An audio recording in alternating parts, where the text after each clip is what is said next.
सकते हैं कि वो उनके अलायंस में या महाविकास आघाड़ी में शिवसेना के एमएलए, हमने तो पहले कहते 50% से ज्यादा उनके एमएलए वोट बीजेपी के बाजू में करेंगे और वो साफ दिखा है।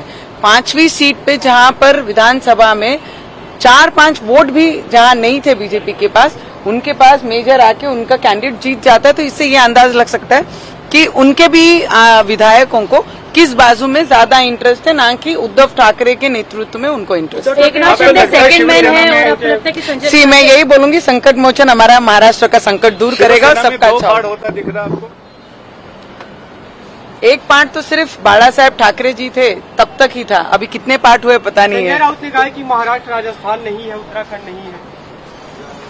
महाराष्ट्र ही है, इसलिए ये चीजें महाराष्ट्र की जनता और महाराष्ट्र के जो रिप्रेजेंटेटिव है वो महाराष्ट्र का नुकसान होते नहीं देख सकते। इसलिए ये चीजें लोगों के सामने विधायक जो रिप्रेजेंट करते हैं महाराष्ट्र को वो खुद कर रहे हैं, क्योंकि महाराष्ट्र दूसरे राज्यों जैसे नहीं है, उनसे श्रेष्ठ है, फाइनेंशियली बहुत स्ट्रांग है। और महाराष्ट्र को डूबते हुए पिछले 2.5 सालों से जिसके मुख्यमंत्री हैं वो विधायक देख रहे हैं, इसलिए वो विधायक टूट के आज बाहर निकलने की खुद की कोशिश कर रहे हैं। सबसे पहले किससे मिलने वाली है, कहाँ जाने वाली, किससे मुलाकात होगी सबसे? सी मेरी तो प्रोफेशनली मीटिंग है और मैं अपने काम से ही आई हूँ। It is not a political this thing, but yes मैं अपने काम से यहाँ पर आई हूँ। ये जो ऑपरेशन महाराष्ट्र होता हुआ दिख रहा है, क्या वो उसमें आपकी भी भूमिका? सी ऑपरेशन तो मुझे लगता है कि जो उनकी महाविकास आघाड़ी के विधायक वो खुद ही कर रहे हैं, क्योंकि वो अपने कर्तृत्वों से ही होगा जो होगा। परिषद का रिजल्ट आया है, क्या आपको लगता है कि उद्धव जी को पद पर बने रहना चाहिए या उस पर आप कुछ कहेंगे?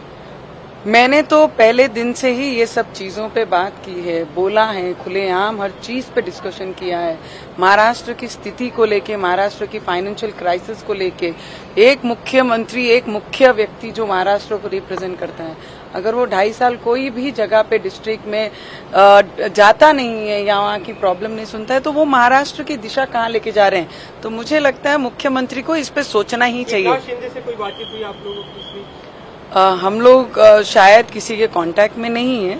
मुझे लगता है हमारे महाराष्ट्र में जो हो रहा है संकट मोचन सब ठीक करेंगे। आपको लगता है शरद पवार जो है सरकार बचा पाएंगे, हमेशा की तरह कहा जाता है? मैं आपको इतना बता सकती हूँ कि मेरे संकट मोचन जी, जिस तरीके से मैं हनुमान चालीसा का पाठन करके आई हूँ, तो जरूर मेरे हनुमान जी संकट मोचन मेरे महाराष्ट्र को बचाएंगे। पण आताची ही बातमी बघतोय, अत्यंत महत्त्वाची बातमी। नवनीत राणा हे काय बोलत होत्या, काय त्यांची प्रतिक्रिया होती तीही आपण बघितलेली आहे। पण आमदारांना उद्धव ठाकरेंच्या नेतृत्वामध्ये रस नाही। 2.5 वर्षांपासून महाराष्ट्र बुडतोय। उनके 2.5 साल का जो कार्यकाल था एकदम महाराष्ट्र के लिए रुका दिया था महाराष्ट्र को। और जो विधायक है वो जनता के बीच चुन के आते हैं, जब जनता को न्याय नहीं मिलता है तभी विधायक विद्रोह करते हैं और वो विद्रोह महाराष्ट्र में दिख रहा है। अभी महाराष्ट्र विधानसभा के सदस्य, कई सदस्य वहाँ से गायब बताए जा रहे हैं, इसी शब्द का इस्तेमाल किया जा रहा है कि वो गायब है। तो कहाँ? कोई गायब नहीं है, उनके कर्मों का फल है कि जिन्होंने जैसे कर्म किए वैसे भोगना पड़ेगा। और महाराष्ट्र में उद्धव ठाकरे जी की उल्टी गिनती शुरू हो गई है।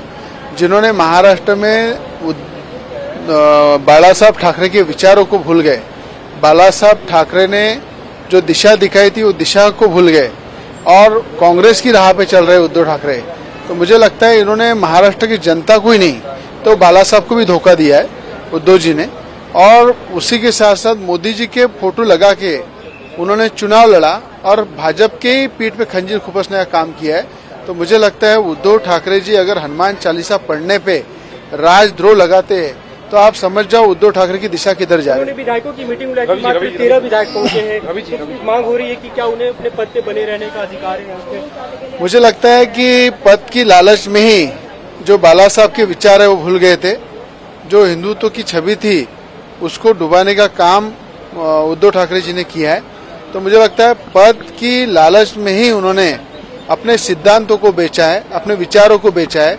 और वही बात एमएलए को नहीं जमी, वो घुट घुट के 2.5 साल उन्होंने निकाला। आखिरी में वो स्फोट हो गया, भूकंप हो गया।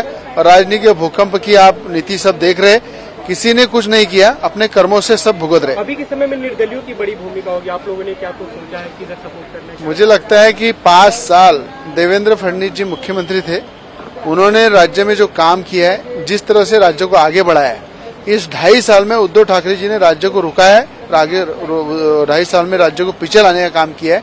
मुझे लगता है पूरे महाराष्ट्र की जनता की मांग है कि वापस देवेंद्र फडणवीस मुख्यमंत्री बने और महाराष्ट्र को गतिवान और शक्तिवान और मजबूत बनाने का काम करें। आप लोग की कोई मीटिंग